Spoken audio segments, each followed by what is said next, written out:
I'm glad that my colleague from the other side has moved to limit debate, because this hearing, to put it bluntly, has sucked.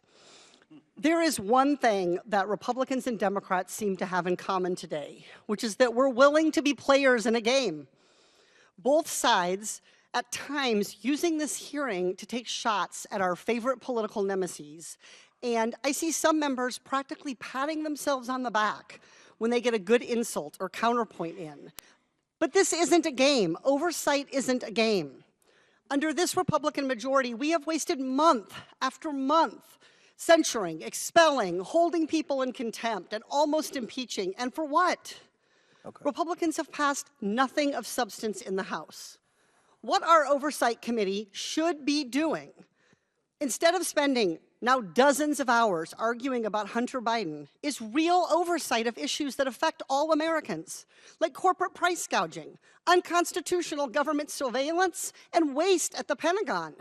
The fact that members think that real Americans outside of this partisan environment on Capitol Hill care about this is everything that is wrong with Washington. So that Americans who love this country and just want a better future don't have to listen to hours of frustrating attacks and procedural debates in a partisan game, let me sum it up. 1, there is zero evidence of President Biden doing anything wrong, including in connection with his son. No evidence of an impeachable offense, not a little, not something, none. 2, Hunter Biden has offered to testify in public in front of this committee. If Republicans only want his secret, private testimony, that is, as the kids say these days, sus. If my Republican colleagues are truly in this to get answers, and I hope they are, stop wasting all our time on holding Hunter Biden in contempt on a deposition and ask him your questions. He'll be here under oath, and the American people can watch. What's more transparent than that? What's better accountability than letting the American people hear Hunter Biden's answers? That's real accountability, not political gamesmanship behind closed doors. This is a game where nobody wins and everybody loses. It is Washington at its worst. And I'll tell it like it is without pointing the finger at either party. This sucks. I yield back. Does any further member wish to debate on the Frost Amendment? Mr. Chairman. Mr. Palmer. I appreciate the gentlelady's remarks, but I do want to point out that one of the reasons it's necessary for Hunter Biden to appear to give a deposition is that he is a material witness in an ongoing investigation of potential corruption at a very high level. I think, to your point, that this has devolved into partisan politics. When we have an obligation as members of this committee, a very solemn responsibility to pursue evidence and investigate charges legitimately and not let it become what it has become today. And I don't think we're getting there. I do think that Hunter Biden has a responsibility to respond to the subpoena through his legal counsel, if he so chooses, in a responsible way. What he did in showing up outside the steps of the Senate is contemptible. He shouldn't have done that. But we need to investigate this. We need to follow the evidence. And he needs to appear as a material witness to an ongoing investigation. If he comes in to testify before this committee, there are other issues related to his activities that I think would be germane. But I really believe at this point we need to move forward with this. And frankly, I think Hunter Biden should have responded to the subpoena and either himself or through his legal counsel. With that, Mr. Chairman, I yield back. I'll recognize myself for 5 minutes for questions. Mr. Holman, we've heard discussion about using technology to secure the border, but technology really doesn't secure the border. It allows you to see who's coming to the border. And if you've got agents tied up processing people crossing illegally, it really doesn't do anything in terms of interdiction. Is that correct? Could I respond to the earlier remarks, sir? That was saying I did something that wasn't said at all? I think it's important we set the record straight here. I never said at the CPAC I didn't care about family separation. What I said was I didn't care Mr. about. Chairman, being- was he recognized for this purpose? Is this from your time? The chair recognizes you make it as brief as you possibly can, and I think you've already said you didn't I've never say said that. I didn't care about family Okay, separation. What I that's said, I didn't sufficient. care Let me- about being sued because I get to give a sworn statement to set the record straight. Okay. I want to get back to some things here. When you Mr. have Chairman, I'd like to people- enter into record this article from Newsweek. Mr. Trump's the ICE gentleman's director not doesn't care recognized. The about gentleman's families not- being separated at the border. Thank you. reclaiming my time. Watch the tape. It's my time. The gentleman's not recognized, reclaiming my time. Will you reset the clock? Not to 5 minutes. I think it was about 4:30. I'll just be a little more brief. Okay. The point that I was trying to make is I talked with a rancher a couple of weeks ago down at the border, and he told me that since December 28th, that he had the same fence cut 77 times by people who were not being interdicted by the Border Patrol. He told me that on January 4th. That's 77 times in 6 days. If people are really concerned about coming in here to get a job, to seek asylum, why would they not want to be picked up by the Border Patrol, Mr. Holman? And be brief if you can. I've got a number of things I want to run by you. Well, you're talking about the 1.9 million gotaways. It's why didn't take advantage of the giveaway program? Because they don't want, obviously, they don't want to be fingerprinted, they don't want to be vetted. They don't want to turn themselves into border. Is it true that the Border Patrol charges less to the people who will wade across the river and turn themselves in than they do to the people that they try to get in here undetected? The cartels would charge less for people that want to turn themselves in rather than get into Chicago. And they're also financing this and hold these people making payments for 8, 10, 12 years to pay off the financing for paying the cartels to get them in? Some, yes. There's some are doing that. The other thing that I want to point out, when you said 1.9 million gotaways, does that include people that we don't know? Or is that an estimate of the ones that we know got away, we saw them and couldn't catch them?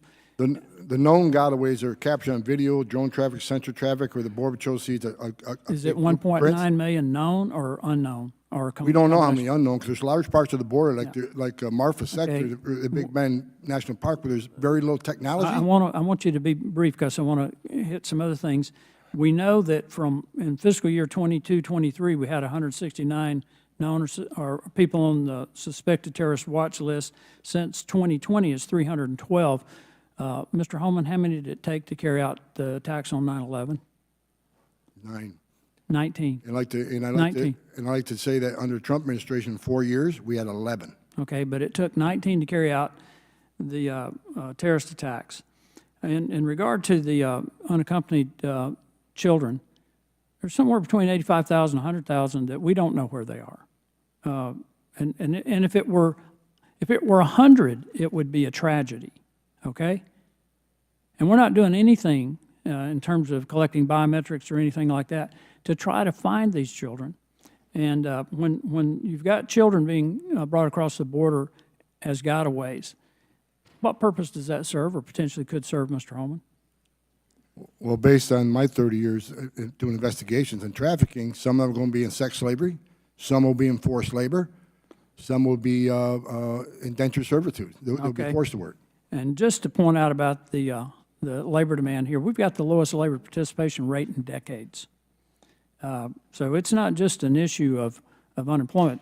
By the way, Mr. Byer, I've ran a think tank, and I pretty well understand some of these economics. I've done a lot of work with Cato. I'm very disappointed in the position that you've taken, frankly, because you don't want to have illegal drugs, so it wouldn't be a problem bringing drugs across the border under the policies you guys would advocate. But in terms of labor, they changed, the Bureau of Labor Statistics changed how they count unemployment back in 2012, 2014, somewhere in that range, and stopped counting people who are no longer looking for a job. So that's one of the reasons why you have such a low unemployment rate. Mr. Holman, I want to get back to what the cartels are doing here. I asked a former drug czar if we've gone from a war on drugs to a war with drugs. It's been mentioned several times that we've had over 100,000 people die from drug overdose, and that probably about half of it is fentanyl related. Now they've added another additive to the drugs called Trank that Narcan doesn't work on. Does it appear, considering the source of the chemicals to make these drugs that are being provided to the cartels, that we may actually have a war with drugs and that these people are casualties?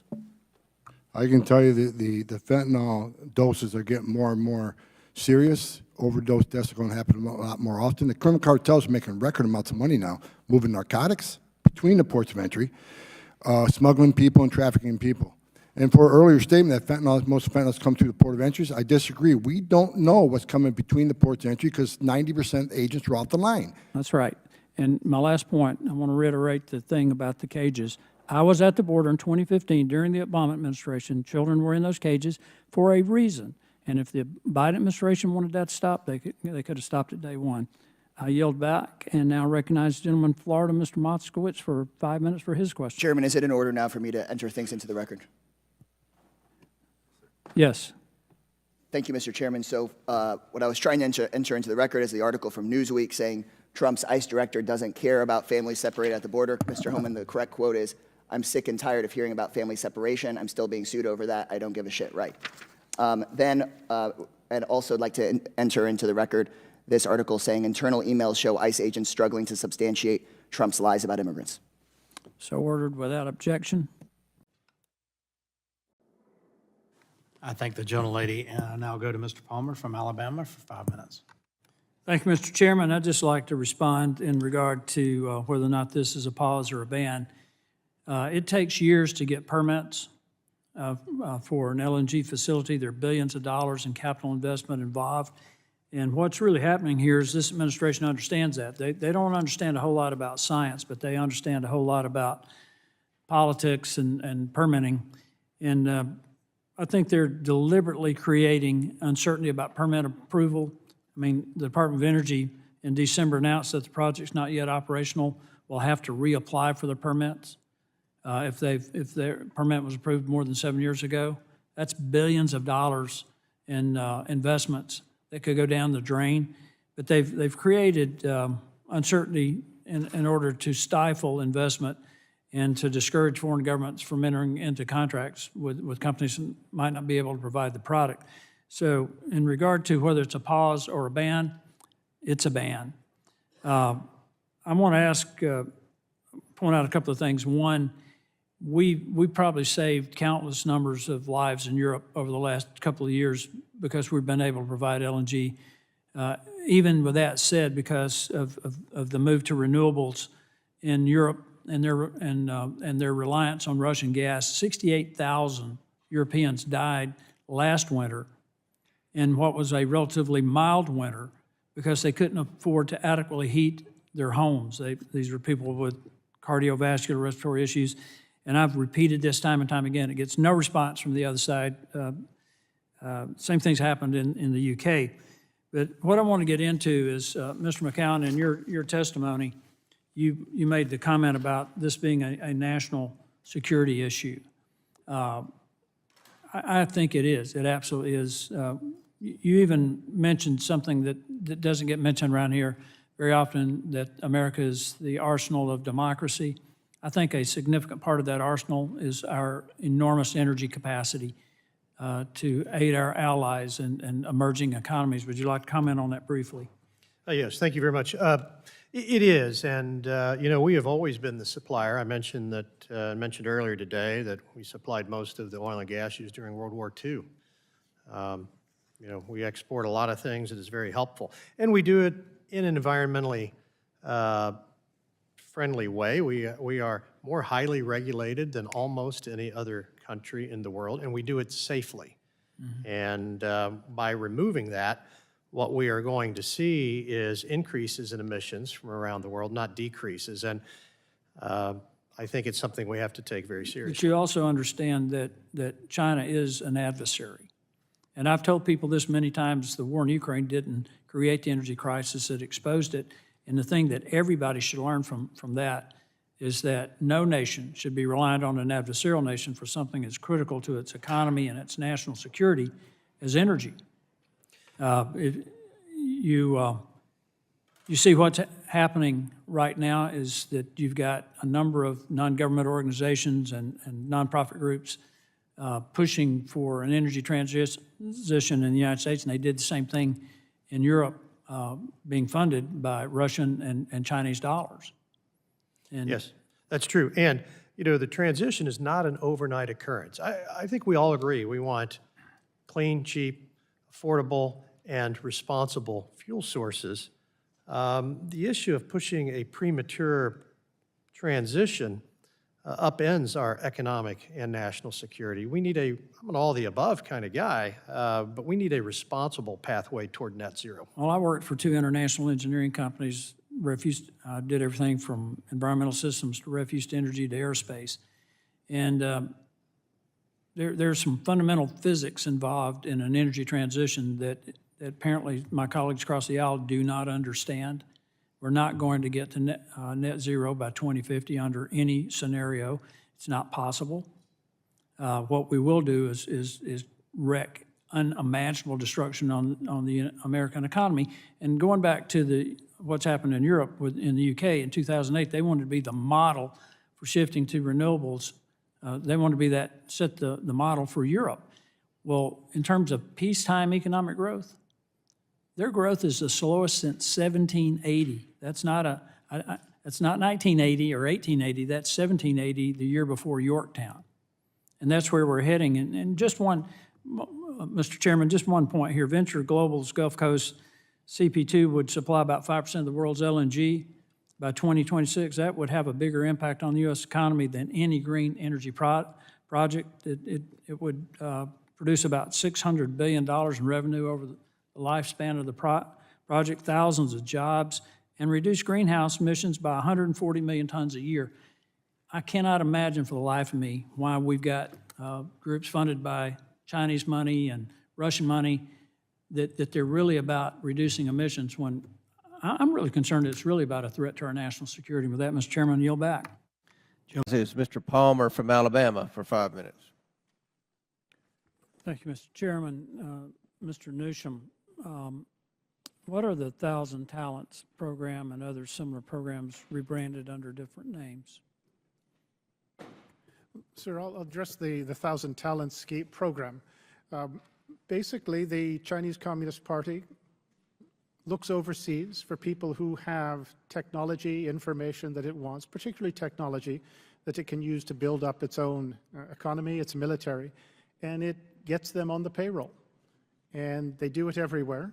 And there's obviously a well-known case of a Harvard professor who got signed up for it and made a lot of money. He got caught, got punished, but he was just the tip of the iceberg.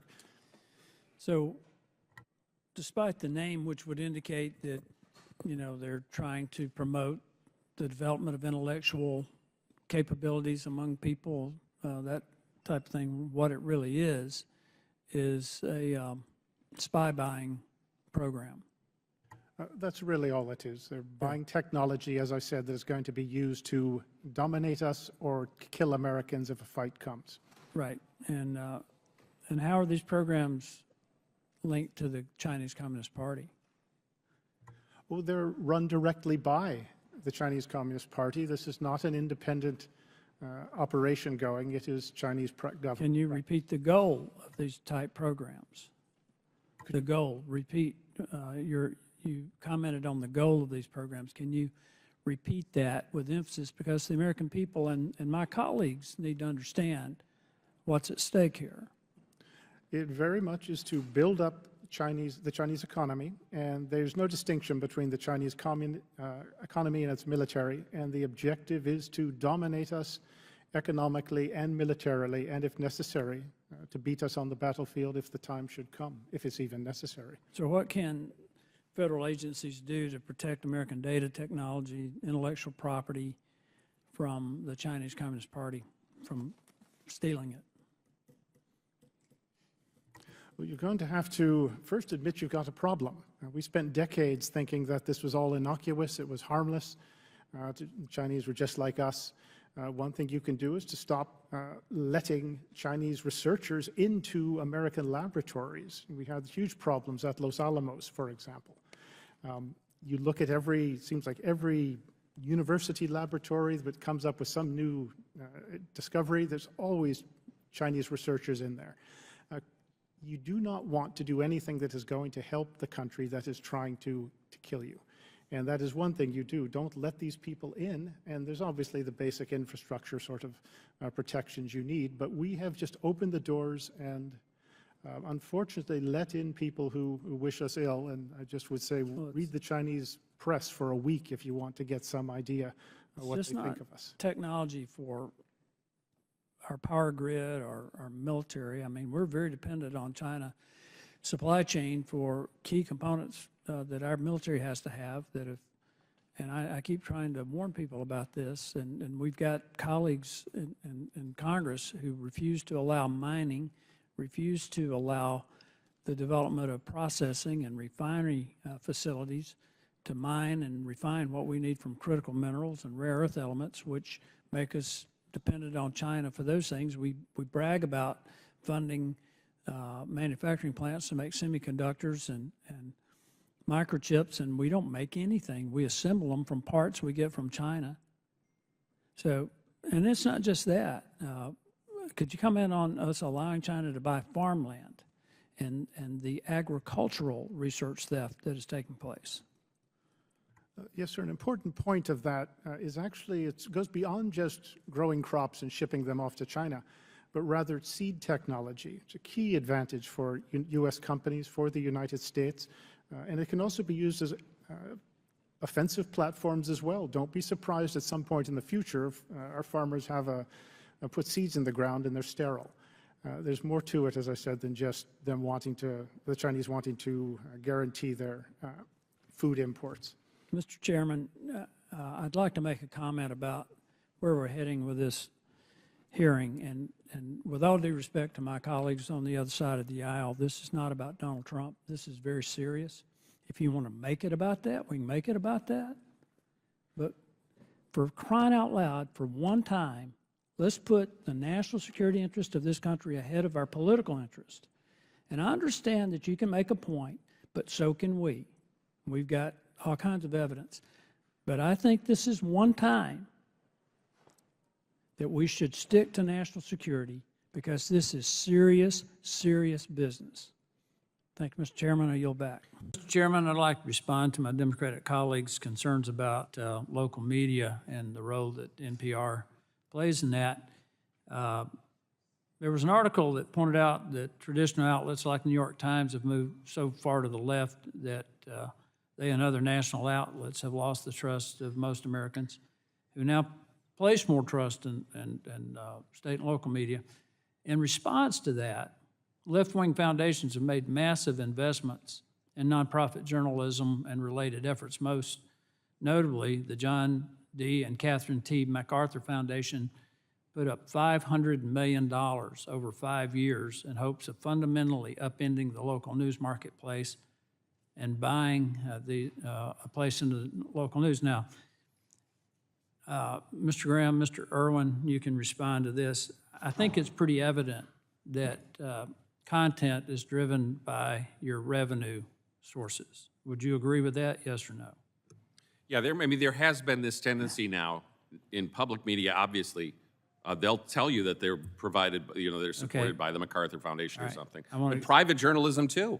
Well, and Mr. Irwin, if you'd like to respond, it's a yes or no, really. Yes, and that includes tax dollars. Well, the point that I want to make is that you agreed that revenue drives content.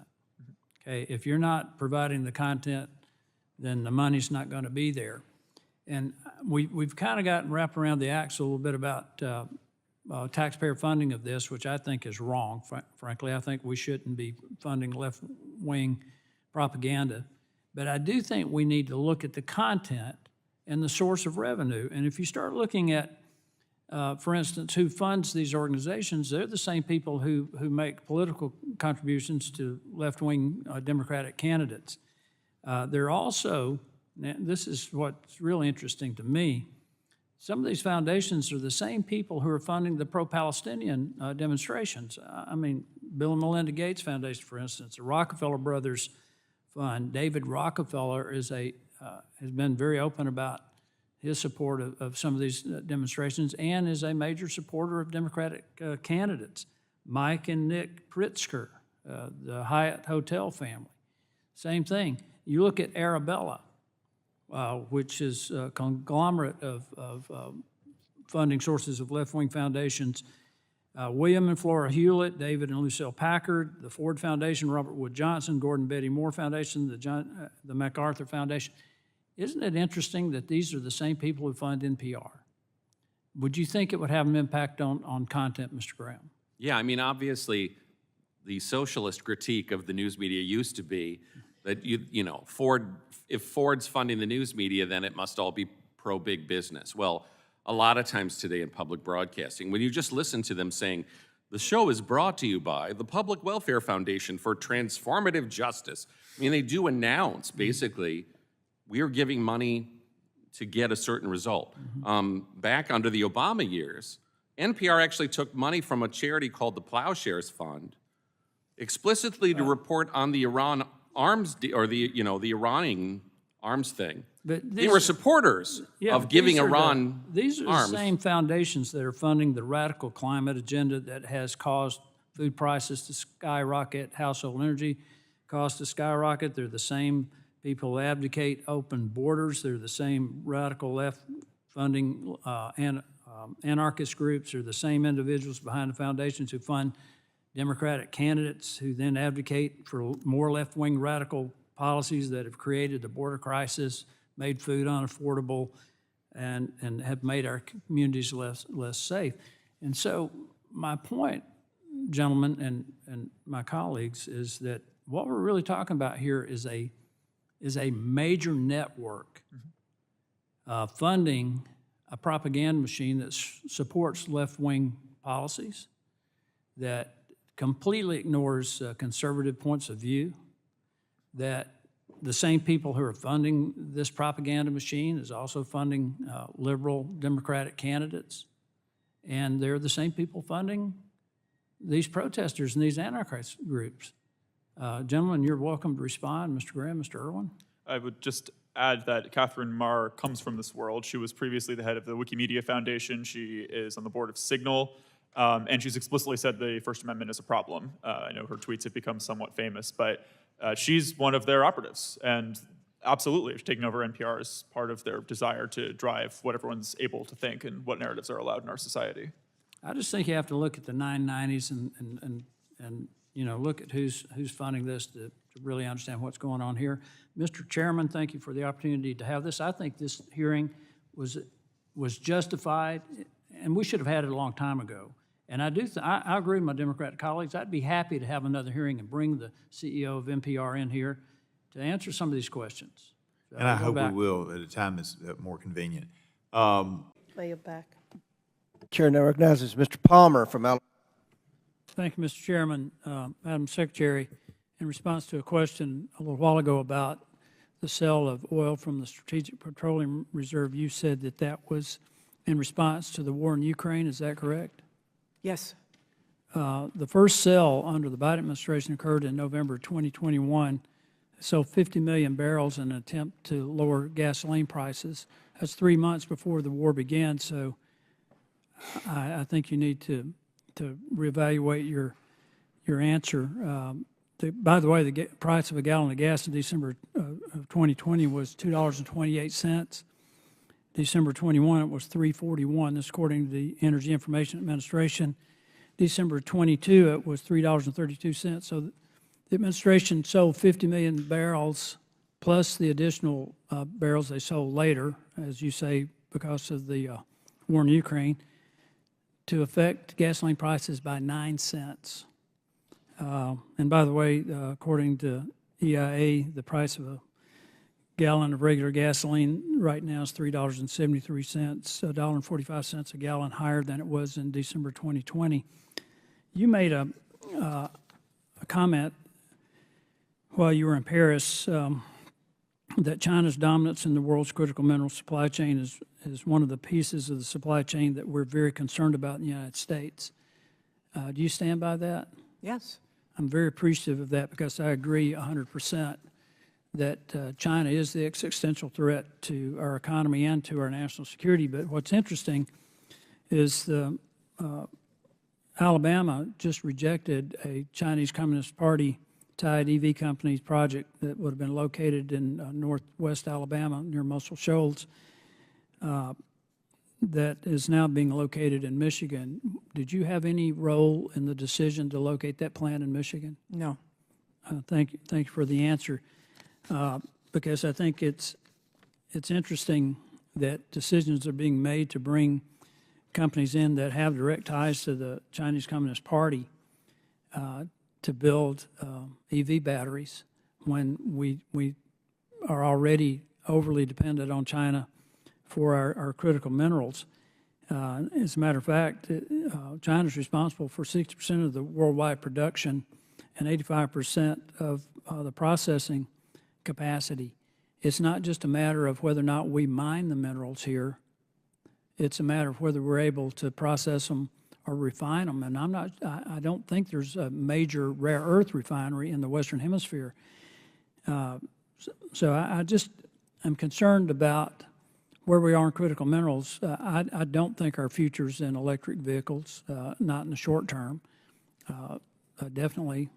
But I do think that this mass transition to renewables is making us even more, it's creating an even greater national security risk because of our dependence on China for critical minerals and rare earths and the processing and refining.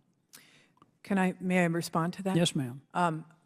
The administration shares your concern, and that's why we've signed into, the President has signed into law and Congress has passed all of these incentives to bring critical minerals extraction, refining, processing, incorporation into the battery in the United States. As I was saying at the very beginning, because of these incentives, our U.S. graphite production, for example, is expected to increase 25-fold by 2030. Our lithium extraction and processing is expected to increase 85-fold. So we want to get those processors here so that we can be I appreciate independent. what you're trying to do there, but the problem with us is the permitting. We need to take an attitude, a position that this is so critical to our national security that we permit some of these mines immediately, and we're not subjecting ourselves to endless litigation on the permitting. We're going to abide by all the environmental rules.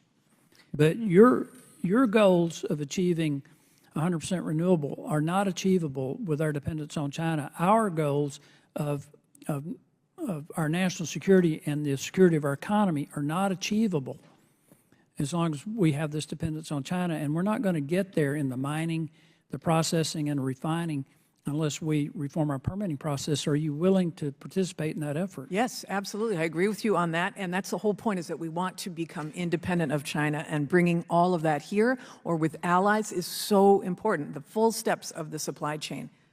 Well, I really would encourage the administration to be more sensitive to our positions on energy, critical minerals, rare earths, and on not inviting China to come in and build facilities here that will compromise us. And I do appreciate your responses. It's one of these rare times that you and I have agreed, but I do appreciate that. Mr. Chairman, I yield back. Gentleman yields back. Chair recognizes Ms. Lee from Pennsylvania.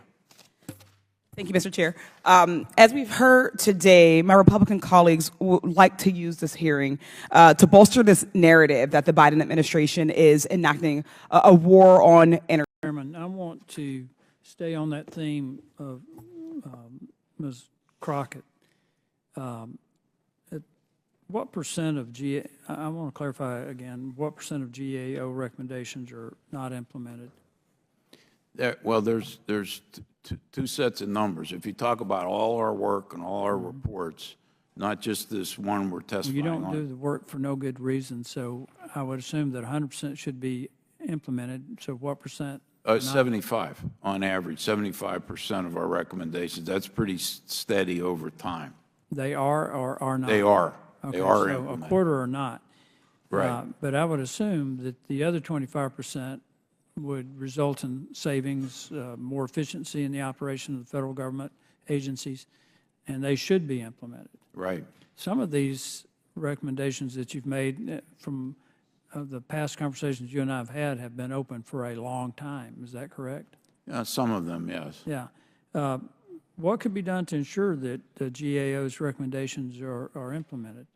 Yeah, we just issued this week a report listing every open matter that we have from Congressional that we've suggested to the Congress, along with what cost savings could occur if the Congress implemented our recommendations. So we've been asked by the Congress to address this issue. Give us in one report all your open matters that you've recommended to Congress, and it just came out a few days ago. Of there, where 21 matters open that could save over $1 billion, or 20 of them, or 12 of them could be over $1 billion. The other ones are millions or hundreds of millions. But I'd be happy to submit that report for the record here. well, Mr. Chairman, I think we could help on the implementation side, obviously with legislation, but also with oversight. Because I do think it's incumbent upon agencies to act on these recommendations. And the history of GAO's recommendations are pretty well documented, some substantial savings to the federal government. A couple of things I want to ask about. You've made some recommendations on disposable radioactive sources,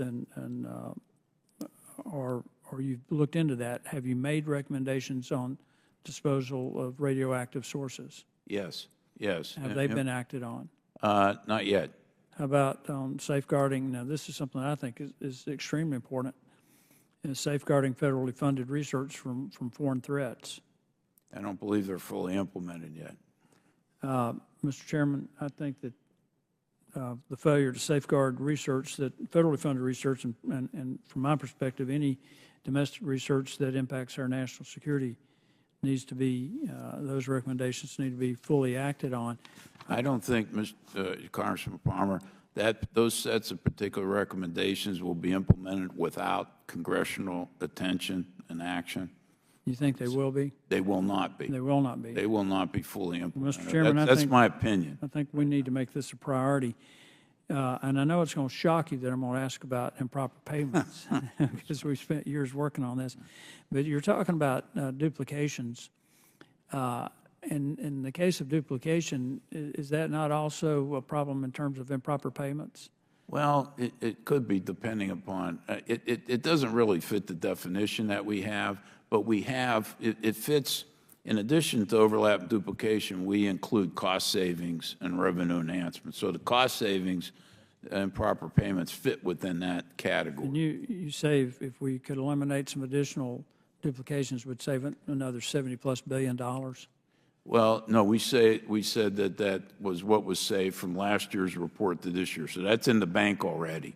There are tens of billions of dollars that could be implemented. We have a report coming out soon that has a simulation. If all of GAO's open recommendations are implemented, that have financial benefits. And a lot of our recommendations to improve economy and efficiency can't be measured, or improve public safety, for example. You'd save up to $180 billion. We've had this discussion in the past as well about in regard to improper payments, and I think it would apply to duplications, and that is the failure of coordination and in some cases communication between federal agencies and between federal and state agencies. Right. And I think when we first started this discussion, one of the big issues that we identified was antiquated data systems. Right. How much of a problem is that now? Does that persist? It's still a problem and an impediment. It's not the only one, but it's definitely one. And I think, for example, there much more attention in the Congress ought to be paid to the Medicaid program. Right. Medicaid program is one of the fastest growing programs. Each state's a little bit different. The other area of antiquated programs that the Congress really ought to focus on as well is unemployment insurance. That was a huge problem that led to a lot of fraud. And if we have at some point there's going to be another economic downturn or some issue, we're going to rely more on the unemployment insurance to help people who are really in need of help. If you don't have those systems modernized, you're going to have a real problem. I know when the pandemic came and Congress didn't want to send the $600 to everybody in supplemental payment, they wanted to gear it to whatever that person was earning at that time. So you didn't overcompensate people more in unemployment than what they were gaining from their job. But the systems couldn't do that. I got calls ahead of time, can we do that? And it just wasn't possible at that time. We've got all kind of problems with this. I was very involved in Alabama looking into fraud in respect to that. We've taken down a lot of the guardrails, just failure to verify eligibility and responding to requests for unemployment benefits from foreign IP addresses. Right. I mean, it's across the board. Mr. Chairman, I do think that some of the things we've discussed today would merit congressional action. I think additional oversight from this committee. I could go on for quite a while. Mr. Darrow and I have had many discussions about some of these issues, and I greatly appreciate the work of the GAO and your staff. You do a great job. We got to do a better job, though, of making sure that these recommendations are implemented. And I yield back.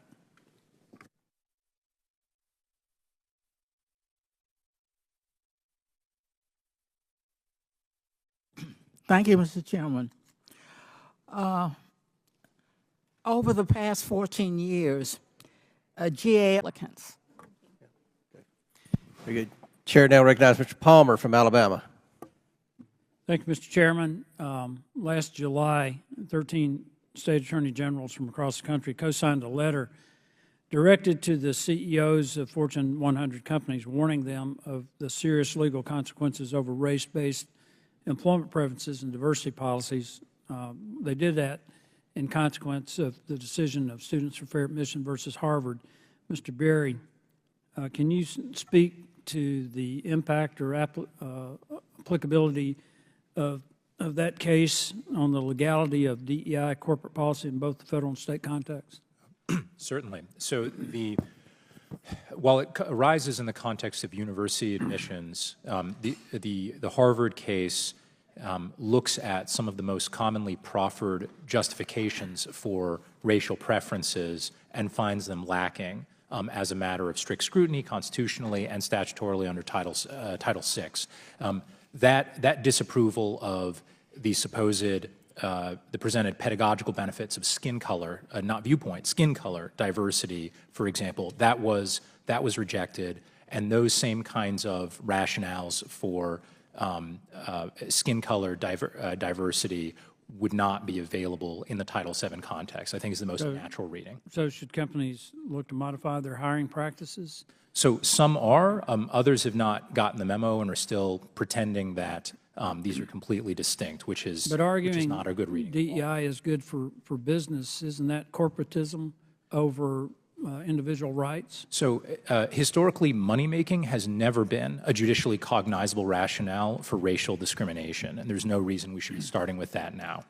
Thank you for that clarification. Mr. Rokita, I think your state was one of the states that were included in those letters, the Fortune 500 companies. The Democrat state attorneys general criticized this letter. They condemned it for its tone of intimidation, which purposely seeks to undermine efforts to reduce racial inequalities in corporate America. How do you respond to that critique? Well, the fact of the matter is attorneys general have a duty to enforce the law. And what we were doing in that letter, unapologetically, was enforcing Title VII, which says it's unlawful to discriminate on the basis of sex, color, religion. And that's exactly what a DEI program does. By definition, it has to go against Title VII. And it's surprising because we're all celebrating here and in most places how good Title VII has been over the decades. I've heard testimony and comments from both sides of the aisle here today. And to have Attorney General say, well, enforcing Title VII is now threatening is disheartening and confusing and sad. So we stand by our letter. Where appropriate, when we can, we will enforce the law. So you're basically saying that you want to protect the rights of all Americans. Right. In terms of their opportunity to gain Just employment. as the Civil Rights Act Yeah. envisioned. I agree with you, and I'm grateful for the position that you've taken on that. Ms. Stepman, in your role as Senior Policy and Legal Analyst for IWF, you have promoted policies that advance women's rights. I've been involved with IWF for many years, having worked in the think tank world, and really very appreciative of what your organization's done. What do some of these policies look like from your perspective in terms of your efforts to end discrimination across the board in regard to women? Right now, we're focusing a lot on protecting the rights of women under both Title VII and Title IX in the face of a redefinition of the word sex that somehow eviscerates all of the protections that women have counted on, relied on, fought for when it comes to males who claim identity as the opposite sex. And in the Title VII context, as I said, in my testimony, we've already received inquiries from women who are being forced to shower with fully intact, males as part of their job. When again, it's funny in the context where the definition that the EEOC enforces of harassment is in so many other cases so stretched. Right, a stray joke, an unintentional remark, right, can be characterized as creating a hostile working environment on the basis of sex, and yet a man waiting to shower with his colleagues to see them naked in the shower is considered not just not qualifying as harassment, but actually something that's required by the EEOC. Well, it's not required by Title VII. So, just one last point here, Mr. Chairman, is that the Biden administration dropped over almost 1,600 pages of regulations that redefine sex to include gender identity. In other words, they have difficulty in defining what a woman is. What was the Biden, in your opinion, what was the Biden administration's primary goal in administering these regulations? I mean, I can't speak for the Biden administration, but it seems to be to cater to, their own activist side. This is definitely not good for women. This has consequences far-reaching, and it's actually, frankly, that the regulations, as you mentioned, are 1,577 pages long. There's a lot in there. This redefinition of sex obviously has massive consequences for women in sports and locker rooms, but there is a lot else in there that's bad for everybody. These regulations gut due process and contravenance of federal courts who have said that it's necessary to provide every American with due process when accusing them of something as serious as sexual harassment. They eat into what the Supreme Court has clearly said is protected speech in terms of, for example, using pronouns that match the biological sex of a person, and also just, any kind of remarks about, for example, the role of men and women in society. You've seen the definition under Title IX of harassment expand and expand and expand, and once again, in these regulations, that's put into guidance and now regulation by the Biden administration in a way that's totally contrary to the idea of free speech and is frankly insulting to the idea, again, that we're trying to prevent, which is actual sexual harassment that everyone would recognize as such. Thank you for your testimony. Thank you. Back. Mr. Chair, apologies, I have a UC request. I'd like to seek unanimous consent to enter into the record this follow-up letter from 21 AGs. Thank you very much. We'll now begin our 5 minutes of questions. Chair recognizes Mr. Palmer from Alabama for 5 minutes. Thank the chairman. Mr. Reagan, you and my Democratic colleague mentioned the great work of the EPA. I just want to point out that the photograph that he showed and the subsequent cleanup of the Cuyahoga River is indicative of all of our commitment to cleaning up our environment. And we've made remarkable progress. Since 1980, our economy's grown by 791%. Vehicle miles traveled has gone up 113%. Population's increased by 47%, and that's probably not counting the illegals that have crossed our border. Energy consumption's up 29%. But the 6 criteria gases that the EPA tracks have all gone down 60%. And that's your data. One of the things that concerns me is about how you've gone about things and basically taking the lawmaking authority away from Congress. I'm very encouraged by the overturning of the Chevron deference that the Supreme Court did last week because it restores the responsibility for lawmaking and the accountability for lawmaking to Congress where it belongs. But there's another thing that the EPA has been engaged in that concerns me, and that's basically sue and settle. In March of this year, the Inspector General issued a report that found the EPA does not properly store its procurement data, paving the way for fraudulent, collusive behavior with vendors receiving contracts and subcontracts. This prevents the Inspector General from adequately conducting oversight. Are you doing anything to correct this? We have. It's a yes or no. We have, yes. Okay, good. I'd like to know if you would report to the committee in writing what you've done to correct this, because it's not the first time these questions have been raised about the EPA's potential collusion with friendly outside parties, especially when environmental groups during litigation. It's, as I said, sometimes referred to as sue and settle litigation. So when was the last time the government audited EPA litigation? Have you had an audit? I'm not quite sure of which specific audit you're referring to, but litigation. We welcome all audits. Well, I would like to know and report to the committee whether or not you've had an audit of EPA involvement in litigation. The Biden administration revoked the Trump administration's policies to publish and notice settlement details and pre-litigation announcements. And I want to know what efforts the EPA has made to reduce the settlement costs using taxpayer dollars. Can you report to that to the committee as well? Yes, we can report to the progress we've made to evolve that document to provide more transparency, which is what those changes. But I want to know how much you've spent taxpayer dollars in these settlement cases.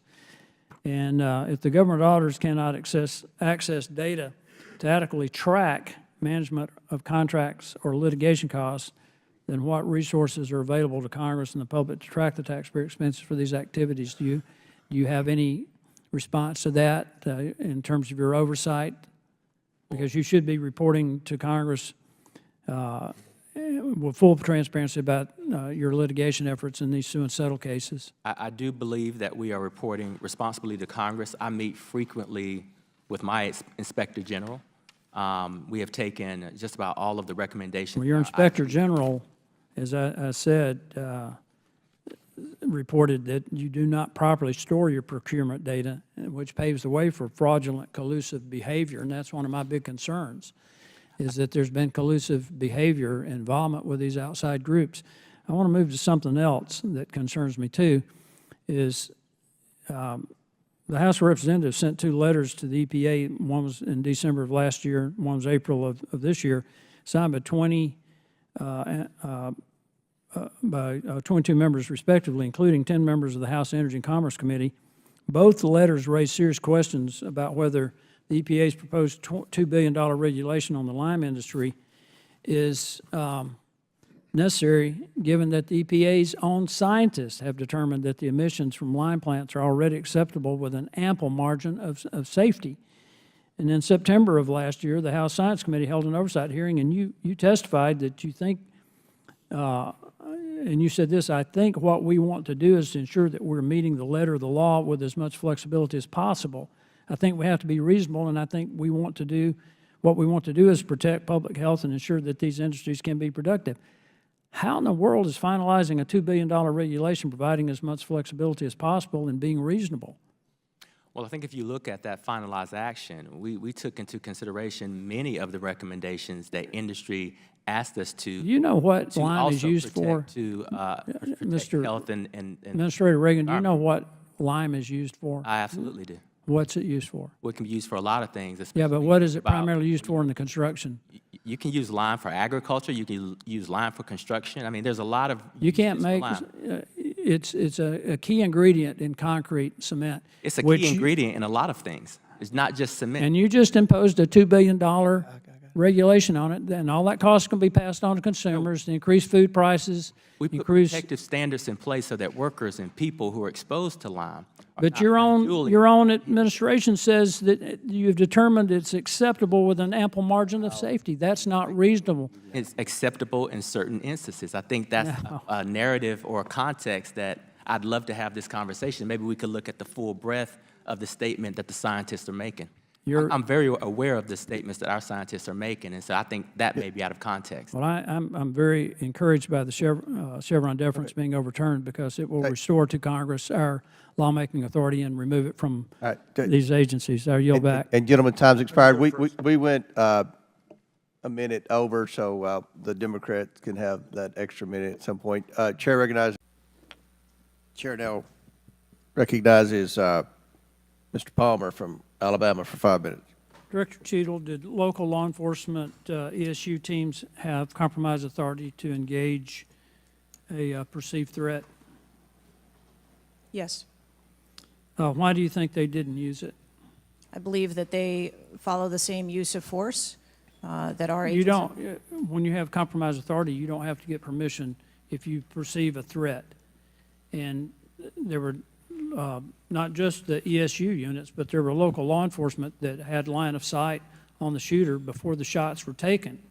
So one of my questions is there was supposed to be a briefing with the Secret Service sniper units, your counter assault team members, with the contract team, with the local ESU teams. That didn't take place. Why was that? So I have been told that there has been a briefing. There was a briefing that took place. I've been told that there wasn't one. And again, we are still looking into the facts of the investigation. So Well, let that me we ask can- you this. When were you informed that there was a credible threat against President Trump, former President Trump? When did you learn of that? Sir, the former president has a number of threats. I didn't ask you that. There was a credible threat from Iran. When were you informed of that? Answer the question. We have been monitoring the threats You for knew the former before. president. You knew before the rally, okay? All right. The site security plan is generally drafted by the site supervisor and the site agent, probably out of the Pittsburgh district office. Did they take into account the credible threat against President Trump? Our personnel take into account the threats that are Then out why there. would they leave a building? And I will correct the distance that's been quoted. It was about 140 yards with clear line of sight to the president. Why was that building not occupied on the roof? I mean, you could have put Barney Fife on the roof and kept somebody from getting up there. So why wasn't that done? The plan that was developed that day encompassed a number ma'am, of security mitigations. The issue is the site supervisor, the site agent, and the special agent in charge, who I think signed off on the plan, did not include that in the inner perimeter, and they didn't have a plan to secure the building. As I understand it, the Butler County ESU unit was situated on the second floor of a building next to that, but they didn't have a clear line of sight of the roof. The angle was too severe. The photograph that was taken of the young man, of the shooter, when he had the rangefinder, was taken at 5:15. It wasn't until 5:38 that photograph was transmitted to the Secret Service sniper units. I don't understand the lack of interoperability here in the communication process. I don't understand why people didn't perceive that as a credible threat. The video that Mr. Christopher Morphy had shown there was clearly a credible threat. So how is it that all of these mistakes could be made? How many explosive devices were found on or near the site? Again, I would have to defer you to the FBI. Madam, I believe Details they of were that. in his car, and I think there might have been one near a main gas line. It wasn't just the fact that he had a rifle. It was the fact that he had the ability to inflict enormous harm, enormous numbers of casualties, had those devices exploded.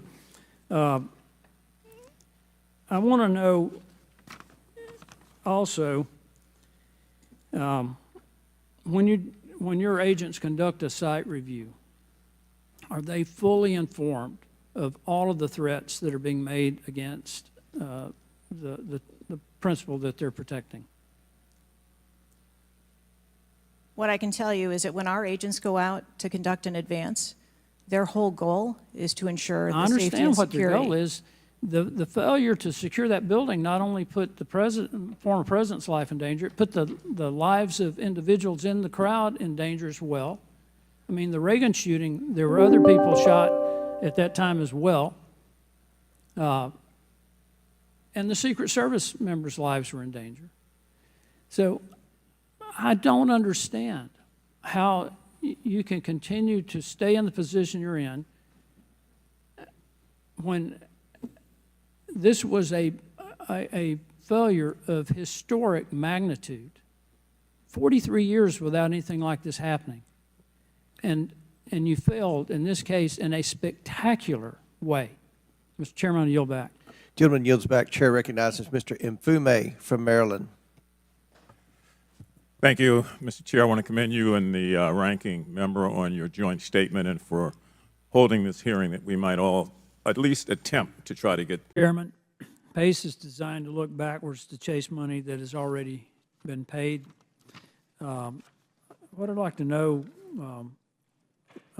General Greenblatt, is during the pandemic, there was a massive amount of fraudulent spending, widely referred to as the greatest theft of taxpayer money in history.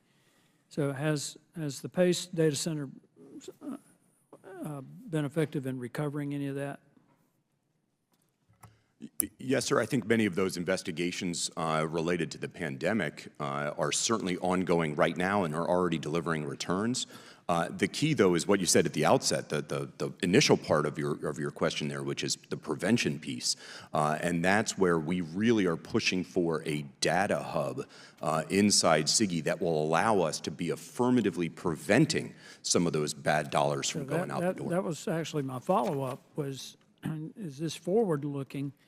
And one of the things I've spent a ton of time working with the GAO on improper payments and things like that, and I think we're far better off if we're in a preventive mode than we are in trying to recover what's gone out. But I just wonder if we've done all these audits on federal agencies. We've identified a number of problems. I get the GAO reports, and it tells me what % of the recommendations have been implemented, and sometimes it's none of them. Have you experienced the same issues with audits done by the Inspector Generals that never really get acted on, the recommendations never get implemented? I think some agencies are better than others. I think some of the relationships between the IGs are better than others. And so I think it's a bit of a hodgepodge. Some of them are pretty good about implementing, but some of them are absolutely terrible about it. And so I think the key is two things. One is transparency, and so what we are doing at SIGI is trying to make our open recommendations even more prominent on oversight.gov, which is our primary outward-facing website, so that you all can see them. And then the other part of that, part two of that, is frankly pressure from Congress. If you all see open recommendations that we've identified as significant, come talk to us and we can share with you what are the hot button items that we think the agency should be implementing. And then I think you're going to see product move, if you will. That's part of the challenge for us, is that previous Congress has passed legislation to deal with improper payments, Improper Payments Reduction Act, and then there was a second version of that, but there was never any enforcement in it. And a number of us, including the Comptroller General, and I have talked about this, is how do you incentivize agencies to actually implement the changes that need to be made? And I would really be interested, and I think the committee would be very interested in hearing from SIGI about this, on how we can actually get some enforcement, for lack of a better word, but incentives, whatever it takes, to reduce these improper payments and prevent them in the future. Would you be able to provide some recommendations? Absolutely, sir. And the impact of congressional attention cannot be overstated. So if I could just share a quick story for you. In my office at the Department of the Interior, we had an audit that revealed that one of the components within Interior wasn't checking some of their contractors against the suspension and debarment list, right, which is where folks have identified problematic contractors and basically saying don't give contracts or grants to these folks. They weren't comparing those contractors against those lists. We made recommendations, and they said that some of those recommendations would take 2 years to implement. We engaged with Congress. Congress notified that they were going to have a hearing on that topic, and within 2 weeks, they implemented those very recommendations. So it went from 2 years to 2 weeks just on the letter from Congress. So I would recommend that there is a synergy here between our recommendations and congressional oversight that go well together and would address the very issues that you're talking about, sir. Have you looked at the Treasury's do not pay system and determined how effective that is in preventing payments? That would be the Treasury OIG that would do that. So I haven't done that, and frankly, I'd have to defer to them. I'd have to ask them, frankly. But with this pay system, would you be able to integrate that with other databases like the do not pay system? That would be the goal, I think, is that we would be able to match up these data sets and identify problematic recipients. For example, the PACE, which you identified, the Pandemic Analytics Center of Excellence. If they had been in existence in 2020 and they had matched up the data that we have now, they could have identified more than 70,000 bad Social Security numbers. So this is PPP loans going out the door with bad Social Security numbers or questionable Social Security numbers that amounted to more than $5 billion that we could have flagged for the SBA and said, wait, pump the brakes on those payments. Let's do another review of those. See, that raises one of the concerns that I think we have on the committee is the amount of access that the Inspector Generals have to these other databases, the interoperability of our systems to catch things like that. And I'm hoping that's where you're heading with this, is that we have that interoperability, that we have the ability for the Inspectors Generals to have access to other existing databases like the do not pay system, some of these other things, so that we avoid making these payments. Yes, sir. That's exactly the vision.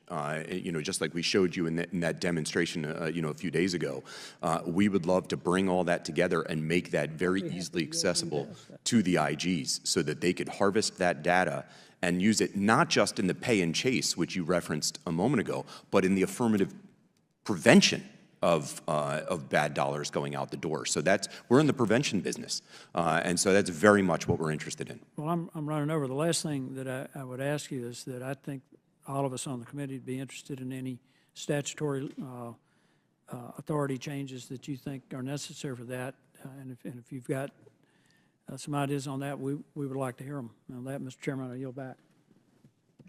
Gentleman yields back his time. Thank you very much. We now go to the ranking member, Mr. Mfume. Distinguished gentlemen, and so that the panel knows, we do approach this with serious nature and on a bipartisan basis, and that comes down to the leadership that Mr. Mfume provides, that we work together, including this committee.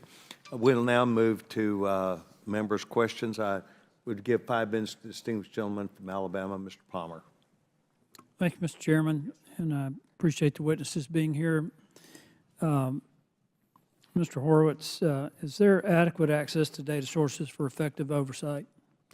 No, not currently. There is some access, but it's clearly insufficient. It's particularly a problem with Social Security and their death master file, isn't it? Yeah, look, the most obvious source of information, if you want to verify data, is the Social Security Administration's death master file. Is someone living or dead is a pretty straightforward question. How dependent is the Social Security Administration on state data for ensuring that the death master file data is accurate? I'm sorry, I didn't hear you there. So. Well, the question is, the Social Security death master files depended on data from the states. Is that, how well is that working? I actually have not done myself a review of how SSA manages its own death master file index. I can certainly get back to you on that, talk to the SSA OIG. I know they've issued reports about that and have concerns about the reporting in that space. Well, I think the Government Accountability Office, Ms. Brown, has reported that one of the leading causes of improper payments is antiquated data systems. And what I'm trying to find out is how much of a problem in terms of having adequate access to data sources is related to antiquated data systems.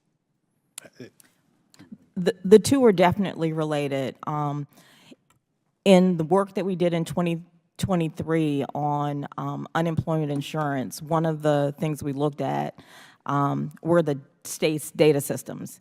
And we found that many states were using data systems that were established in the 1970s and the 1980s. And this was across a number of their programs. So it's no question that antiquated data systems were a factor, not only in being able to execute the programs, but definitely not able to help prevent any type of improper payments and fraud because the systems just couldn't handle the type of analytics needed. So it's an issue. That's one roadblock, Mr. Horowitz, and you've run into other roadblocks dealing with the Social Security Administration on this issue. Would you like to elaborate on that?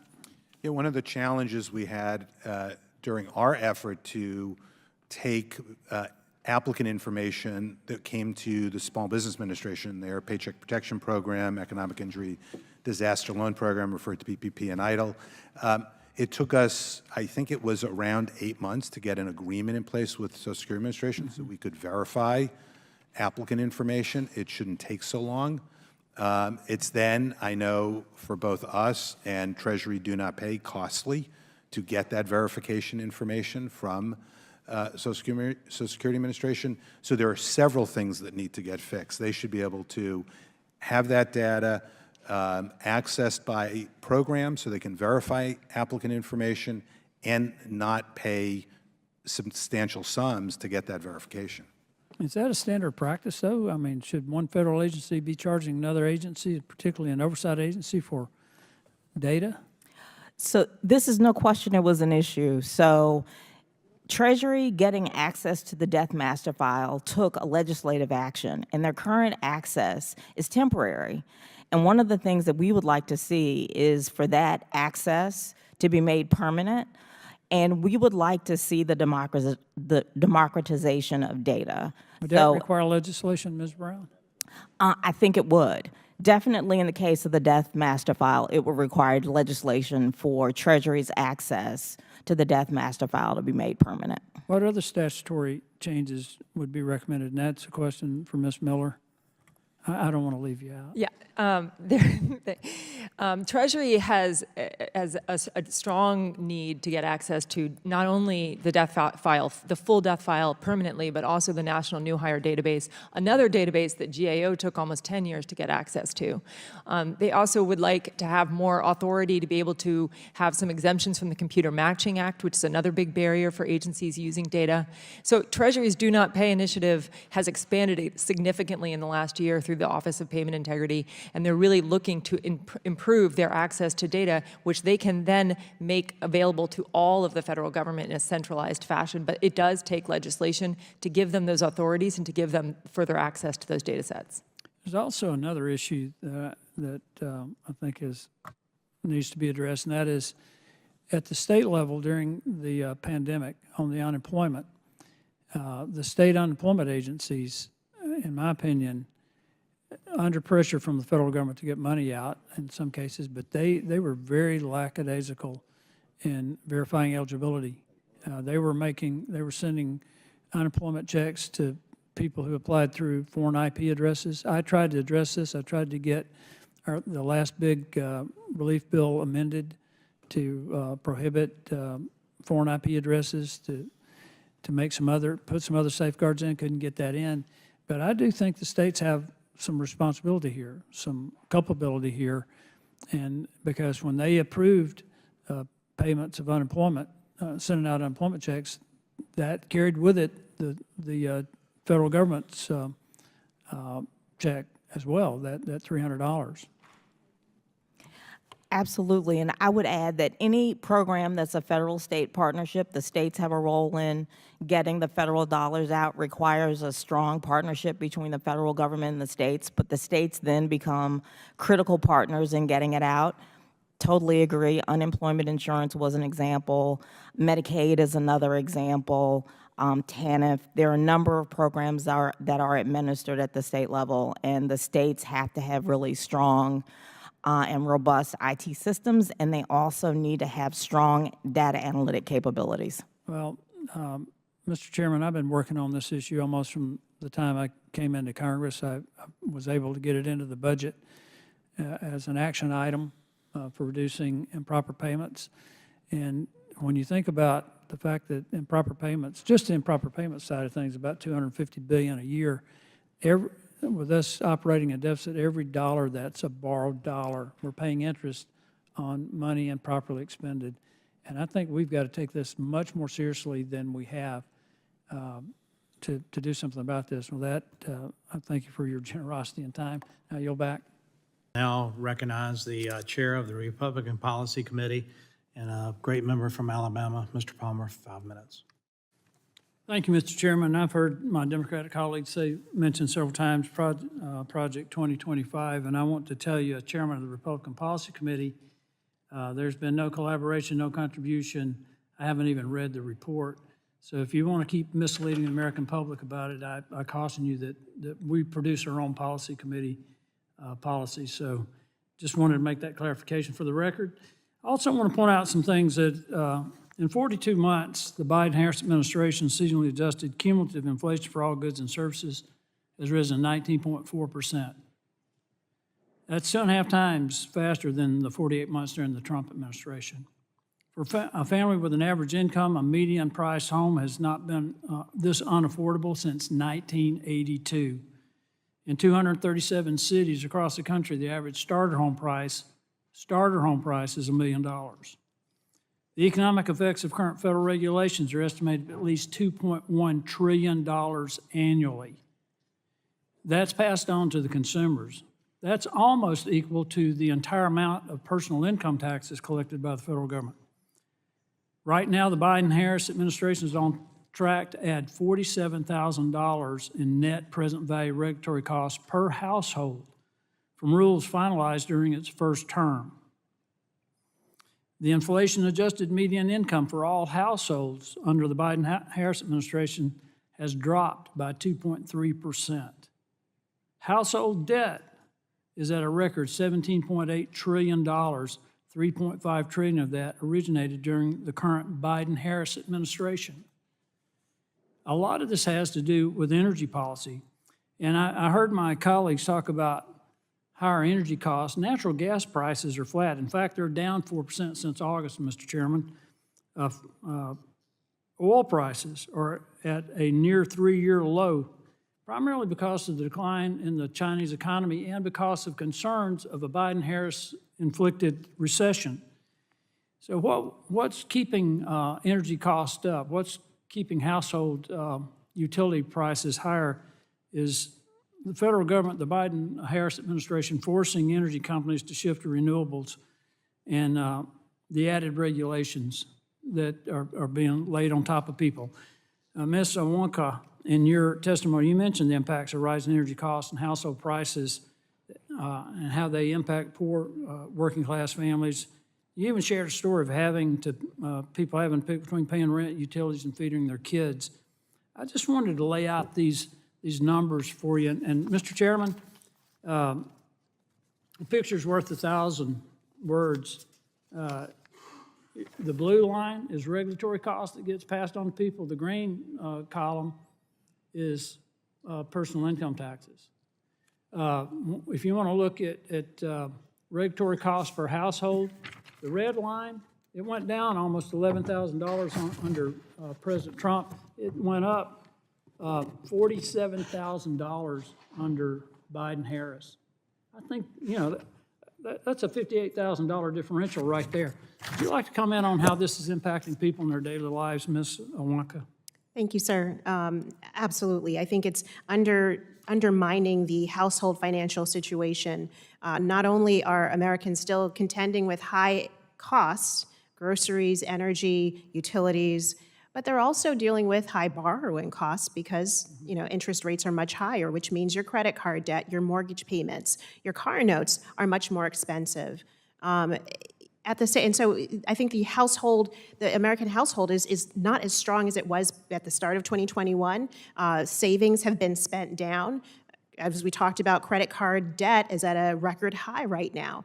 And then when you look at low-income families, so many of these families, they bear a disproportionate burden of higher energy costs and higher grocery costs because they spend more of their discretionary income on it. This is not just the poor and working class families, Mr. Chairman.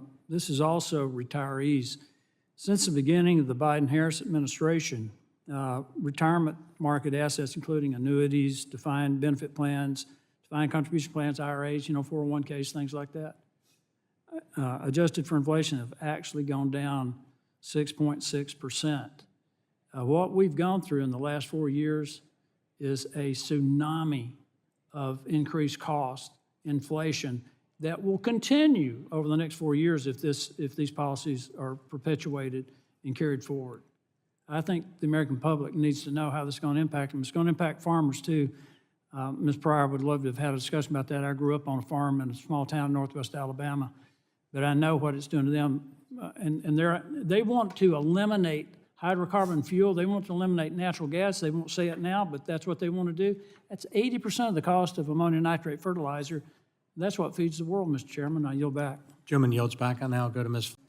Thank you, Mr. Chairman. For the record, I've already taken care of ABC. I don't watch them. Mr. Carr, there's $42 billion allocated for connecting people who are not connected to the internet. How many have been connected? Zero. Through That's this what $42 billion program, zero. That's what I thought. Mr. Krikorian, we've taken a lot of heat about not in the House for not taking up the Senate border bill, but wouldn't that have just codified catch and release?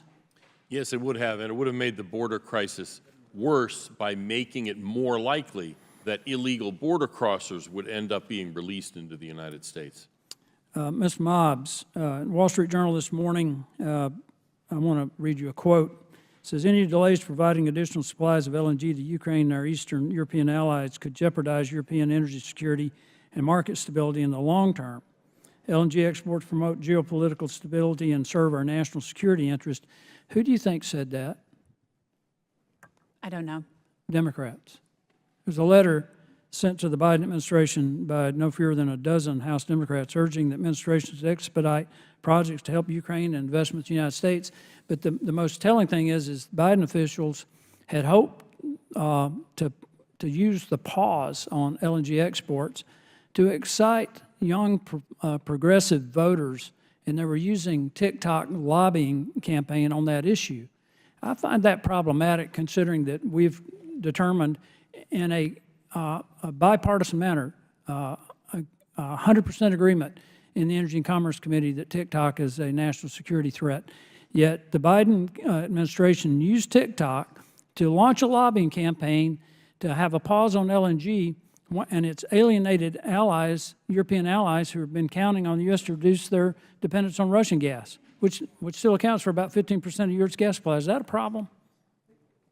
I think much of what you just said is a problem, Congressman, to include obviously not TikTok being a national security threat, but there were 23 different key actions the Biden administration took that actually encouraged Russia to invade Ukraine. And if I had more time, I would be happy to delineate all 23 different key policy decisions that were much like this one. Yeah. Mr. Carr, we allocated $7.5 billion to build charging stations. How many have been built? I believe 8 more than have been built in terms of connections on the internet side. Ms. Gunnasekara, the EPA set up a National Clean Investment Fund. Do you know who heads up that bank? It's basically an investment bank. In your experience at the EPA, how many bankers, investment bankers, did the EPA have on staff? None that I recall. Have you looked into the Clean School Bus Program and the grants that have been allocated for that? Have you had a chance to look at that? Not most recently. I'm familiar with the Diesel Emissions Reduction Act, which was a longstanding program actually supported by former boss of mine, Senator Jim Inhofe, and Tom Carper over at Senate EPW, and then culminated into lots of advancements and improvements led by Administrator Wheeler to ensure that we could reduce emissions in areas where there's a ton of idling. But I haven't. Well, what I'm talking about, though, is that they've set up this investment bank, and they're making grants to nonprofit groups. They're making grants to hub groups. And it concerns me because if you go back to what happened with NIH and the gain of function research, our law clearly prohibits funding for gain of function research, but they'd make grants to a grantee who would then make sub-grants. And I'm concerned about how this is going to be managed at the EPA. I just had an opportunity to have this discussion with the Inspector General of the EPA. He's very concerned about a number of things, and particularly the criminal division of the EPA, but also the fact that they're rushing this money out the door. He cited one instance where a school administration applied for a grant for a clean school bus, and they have no students. Is that a problem? Yeah, that's a huge problem. And waste, fraud, and abuse through the grant program, especially when an agency like EPA is receiving billions of dollars to be funneled through their grant office, that they're not equipped to handle that degree of taxpayer funds appropriately or responsibly, it creates all sorts of opportunities for nefarious uses. Okay, on the criminal division, they've bought military-style weapons, military equipment, and yet my Democrat colleagues want to defund the police, but they want to militarize the EPA's criminal division. Is that a problem? Yeah, I see that as a problem. I would suggest defense resources go towards defense agencies, and that is not within EPA's mission. Thank you for your answers to all the witnesses. I yield back. Gentleman yields back, Chair. Time now yield 5 minutes to the distinguished gentleman from Alabama. I want to raise some questions, Mr. Chairman, about what the GAO has tried to do in terms of getting more accuracy from the Department of Defense. And despite the massive spending, the only federal agency in the country that has failed to pass an independent audit. They remain on the GAO's high-risk list for waste, fraud, and abuse for 34 years. Last year, the Department of Defense failed its 6th consecutive audit and was unable to fully account for 63% of the $3.8 billion of its assets. A Navy audit found $4.4 billion in previously untracked inventory. Air Force identified $5.2 billion worth of variances in its general ledger. Reports have found defense contractors routinely overcharged the Pentagon and I would add the American taxpayer by nearly 40 or 50%. There's a significant amount of money, Mr. Steffens, being spent every year.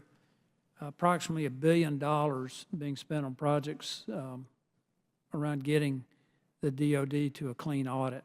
It's about 15% of the amount is spent on audit services, but the rest is spent on building new systems and all kinds of contracts under the umbrella of audit readiness. That's a lot of money. How much insight and influence do you have into ensuring that the money is being well spent?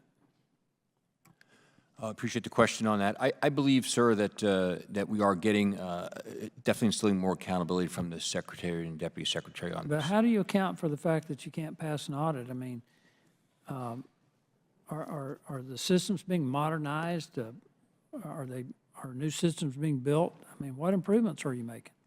So we have to approach it from about four or five different fronts. Mr. Khan came to the House Armed Services Committee, I think about 13 years ago, with 6 imperatives. I think that need to be, and all of them are important, not just systems, but But you never implement them. well, we're working on each one of them. We hold this true, trained and ready workforce, a good defined business architecture, business process architecture needs to be in place as well. I understand that you need to maintain a certain level of secrecy in some of the things that you do, that money is fungible, but the fact that you haven't had a successful audit in 34 years and the fact that you haven't implemented much of what the GAO has recommended is problematic. I mean, it's important that the American public have confidence in the Department of Defense. I want to bring up something else because we keep hearing about massive overruns in defense systems or weapons platforms as an issue of change orders. Does the Department of Defense authorize the construction and manufacture of systems before the design is final? Does that ever happen? It wouldn't surprise me that it has happened before. Why would that happen? I worked for 2 international engineering companies, and we typically didn't start building something until we had a final design. What I could offer, sir, is there's a delay, there's a push. No, that's not, a delay is something different. Not having a final design, but starting the development of a weapon system or constructing a facility is different. If you start before the design is final, you're almost guaranteeing that you're going to have massive numbers of change orders. Would that have anything to do with the way Congress appropriates funds for the Department of Defense? Are you starting projects before they're ready because you're afraid Congress won't put the money there in the next appropriation? Would that be a problem? Oh, it would obviously be a problem, yes. Is that why you do it? I don't. Is that why you had such massive overruns on the F-35? You're afraid that the Congress would pull the program? I mean, there was a project that I worked on in engineering where we were supposed to be retrofitting rockets, and I think we'd already spent nearly $1 billion, and they pulled the project. Is that part of what's happening here? I can't speak to the F-35 or the project management piece, but, you know. Mr. Mansfield, can you speak to that? So I can say some of the oversight work that we've done, some of the things that we've identified is similar to your point, it really gets to the test and evaluation process where throughout the test and evaluation process for an acquisition program, so looking at a system, the DoD will do some testing But that's different from starting before the design is right. No, but so they'll identify that there's deficiencies and they'll still move forward with the manufacturing process before addressing all those deficiencies, knowing they're going to have to retrofit down the road. Yeah, I understand that because that's an evolving system. But when you're building a facility or some other things where you develop a design and then you build to the design, from my observation, you're starting work on projects and facilities before the design is ripe. And I just wonder, Mr. Chairman, if it's because they're concerned the money won't be there, so they go ahead and start, and we wind up spending 30, 40, 50% more on these weapon systems and these facilities than we should because and then you're not doing adequate audits, adequate oversight of these projects. So, Mr. Chairman, I don't think we're done with this. I'd like for us to continue to try to exercise oversight and do some additional follow-up. I yield back.